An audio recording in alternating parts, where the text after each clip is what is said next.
नमस्कार दोस्तों, मेरा नाम है सोनू और आज का हमारा जो टॉपिक है वो है जावास्क्रिप्ट से संबंधित एमसीक्यू क्वेश्चन। तो चलिए शुरू करते हैं बिना ज्यादा समय लिए इस वीडियो को। तो पहला प्रश्न आपकी स्क्रीन पर दिखाई दे रहा है कि why JavaScript and Java have similar name. तो जावास्क्रिप्ट का और जावा का जो है एक जैसा नाम क्यों दिया गया है। तो मैं आपको बता दूं, जावास्क्रिप्ट जो है दोस्तों वेबसाइट के अंदर इंटरेक्टिविटी पैदा करने के लिए इस्तेमाल की जाती है, वेबसाइट में यूज होती है। और जावा जो है वो एक सॉफ्टवेयर प्रोग्रामिंग लैंग्वेज है, यानी कि जावा के माध्यम से आप सॉफ्टवेयर और एप्लीकेशन बना सकते हैं अपने कंप्यूटर और मोबाइल में। वहीं जावास्क्रिप्ट का इस्तेमाल वेबसाइट में किया जाता है। तो यहाँ पे पूछा गया है कि जावास्क्रिप्ट और जावा एक जैसे नाम क्यों है। क्योंकि जावास्क्रिप्ट का जो सिंटैक्स यानी कि जावास्क्रिप्ट को जो लिखने का तरीका है वो आपकी जावा जो प्रोग्रामिंग लैंग्वेज कंप्यूटर के अंदर जिससे सॉफ्टवेयर बनाए जाते हैं उससे मिलता जुलता है। तो इसका जो ऑप्शन ए है वो आपका बिल्कुल सही है। जावास्क्रिप्ट का जो सिंटैक्स है, सिंटैक्स का मतलब होता है उसका स्ट्रक्चर, ठीक है। JavaScript syntax is loosely based on Java, उसका जो स्ट्रक्चर है वो जावा की तरह है, जावा के आधार पर बनाया गया है। दूसरा प्रश्न है inside which HTML element do we put the JavaScript. तो HTML कोई हम पेज लिख रहे हैं, डॉट HTML से हमने फाइल को सेव किया हुआ है, उसके अंदर हम जावास्क्रिप्ट का कोड लिखना चाहते हैं। तो उसके लिए हम क्या करें, उसके लिए हम स्क्रिप्ट टैग का इस्तेमाल करेंगे। स्क्रिप्ट टैग को हम स्टार्ट करेंगे, ठीक है, और स्क्रिप्ट टैग को हम बंद करेंगे फॉरवर्ड स्लैश के साथ। तो स्क्रिप्ट के अंदर हम कोई भी वेरिएबल हो, फंक्शन है, कोई भी जावास्क्रिप्ट का कितना भी बड़ा कोड हो वो लिख सकते हैं एक HTML एक्सटेंशन फाइल के अंदर। तो दूसरे प्रश्न का ऑप्शन ए आपका बिल्कुल सही होगा। तीसरा प्रश्न है JavaScript entities start with dash and and with dash. तो जावास्क्रिप्ट की जो एंटिटीज, जावास्क्रिप्ट के कुछ कोड होते हैं वो किससे स्टार्ट होते हैं और किससे बंद होते हैं। मैं सभी कोड की बात नहीं करूंगा, लेकिन कुछ कोड ऐसे होते हैं दोस्तों जो आपके एम्परसेंड से स्टार्ट होते हैं और सेमीकोलन से बंद होते हैं, ठीक है। तो तीसरे प्रश्न का ऑप्शन सी आपका सही होगा। एम्परसेंड होता है आपका जो आपको एंड का जो सिंबल होता है, देखा होगा आपने, पहला क्वेश्चन और फिर दूसरा क्वेश्चन, ठीक है। तो ये जो एस छोटा एस होता है जिसे हम एम्परसेंड कहते हैं, और सेमीकोलन होता है दोस्तों एक डॉट और उसके नीचे कॉमा, ये आपका सेमीकोलन होता है। चौथा प्रश्न दिया है JavaScript code is written inside having file extension. मैंने आपको बताया कि HTML फाइल के अंदर अगर हम जावास्क्रिप्ट कोड लिखते हैं उसके लिए हम स्क्रिप्ट टैग का इस्तेमाल करते हैं। वहीं अगर हम केवल कोई फाइल लिख रहे हैं उसमें केवल जावास्क्रिप्ट का ही कोड है तो उसके अंदर हम जो है स्क्रिप्ट टैग का इस्तेमाल नहीं करते हैं। अगर हमने जो फाइल है उसको .js से सेव किया है तो उसके अंदर हम जावास्क्रिप्ट का कोड बिना स्क्रिप्ट टैग के यूज कर सकते हैं। वहीं अगर हम .html से फाइल को सेव करते हैं, हमारी कोडिंग फाइल को सेव करते हैं, तो उसके अंदर हम जावास्क्रिप्ट कोड जब लिखते हैं तो उसके लिए हम स्क्रिप्ट टैग का इस्तेमाल करते हैं। तो यहाँ पे पूछा गया कि JavaScript code is written inside file having extension.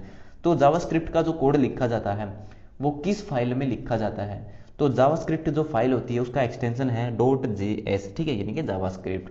पांचवा प्रश्न है हु डेवलप्ड जावास्क्रिप्ट। जावास्क्रिप्ट को किसने बनाया था। जो जावास्क्रिप्ट को बनाने वाले हैं ब्रेंडन ईच। तो ऑप्शन ए आपका यहाँ पे सही है, ठीक है। नेटस्केप जो लैब थी उसके अंदर जो है जावास्क्रिप्ट को बनाया गया था, और दुनिया का पहला जो वेब ब्राउजर था जो जावास्क्रिप्ट वेबसाइट्स को सपोर्ट करता था, जावास्क्रिप्ट लैंग्वेज को सपोर्ट करता था, वो था आपका नेटस्केप नेविगेटर, ठीक है। तो पांचवें प्रश्न का ऑप्शन ए आपका सही है। अगर आप किसी कॉम्पिटिटिव एग्जाम की तैयारी कर रहे हैं और अभी तक आपको कंप्यूटर की बेस्ट बुक नहीं मिली है, तो आज की इस वीडियो में हम आपके लिए लेके आए हैं एक ऐसी ई बुक जिसको पढ़ने के बाद आप किसी भी एग्जाम में आने वाले कंप्यूटर के सभी प्रश्नों को सॉल्व कर सकते हो। अब तक हजारों स्टूडेंट्स इस ई बुक का फायदा उठा चुके हैं। ये ई बुक कवर करती है SSC, CGL, CHSL, railway, bank, DRDO, IT, copper training officer, data entry operator और अन्य सभी जनरल कॉम्पिटिटिव एग्जाम्स को, क्योंकि इस ई बुक में आपको मिलता है 7000 प्लस क्वेश्चन का कलेक्शन जो कि पुराने कॉम्पिटिटिव एग्जाम्स के क्वेश्चन पेपर से लिए गए हैं। इसमें सभी प्रश्नों को टॉपिक वाइज दिया गया है। पूरे इंटरनेट पर आपको किसी भी अन्य बुक में इतने सारे टॉपिक्स एक साथ देखने को नहीं मिलेंगे। इस ई बुक से आप कम समय में अच्छी तैयारी कर सकते हो।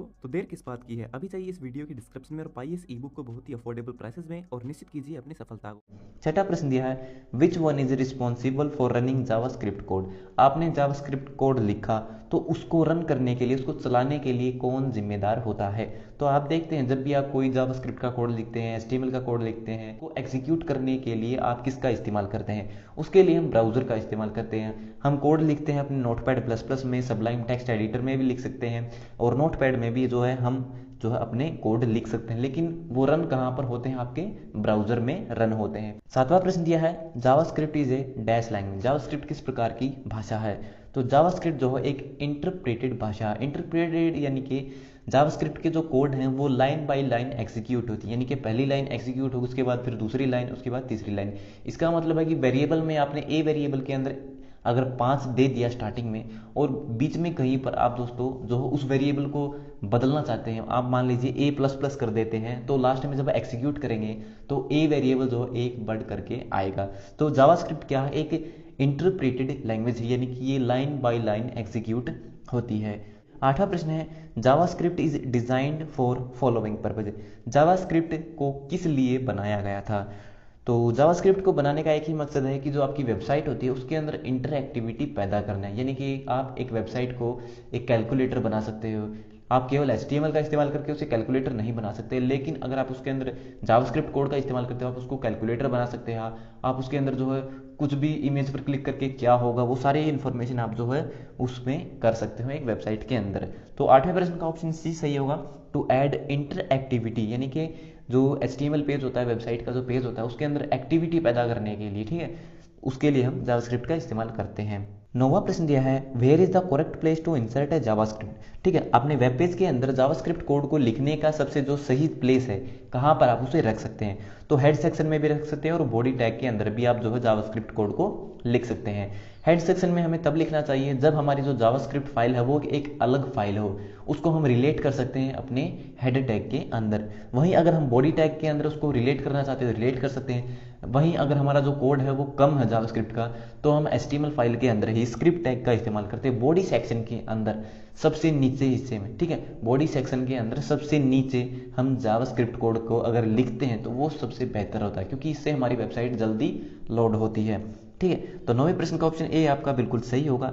10वां प्रश्न दिया है, इज जावास्क्रिप्ट केस सेंसिटिव। जी हाँ दोस्तों, जावास्क्रिप्ट जो है एक केस सेंसिटिव लैंग्वेज है, तो इसका ऑप्शन ए आपका बिल्कुल सही है।